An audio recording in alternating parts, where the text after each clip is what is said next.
तुर्की और शाम जलजले से बड़ी तबाही, कई इमारतें जमीन बोझ हो गयीं। हजारों अफराद मलबे तले दबकर जहाँ बहक हो गए। इमारतों के मलबे के नीचे से लाशें निकालने का सिलसिला अब तक जारी है। अब माहिरीन ने तुर्किया और शाम में आने वाले इस खौफनाक जलजले के बाद एक और बड़े जलजले की पेशगोई कर दी है।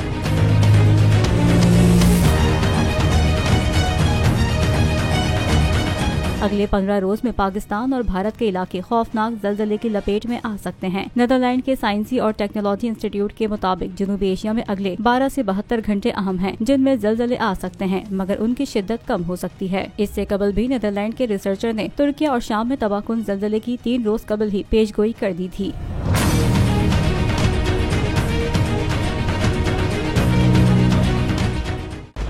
खूने नाहक बहुत पी चुकी ये जमीन, अब कोई दिन में ये खून उगलने को है। खत्म हो जाएगी ये तमाशागरी, वक्त पलटेगा रोजे जजा की तरह।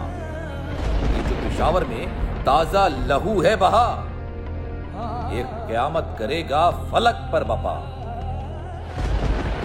गम की सलमनाक घड़ी में बोल सानह पेशावर में शहीद होने वालों के लवाहिकीन के साथ।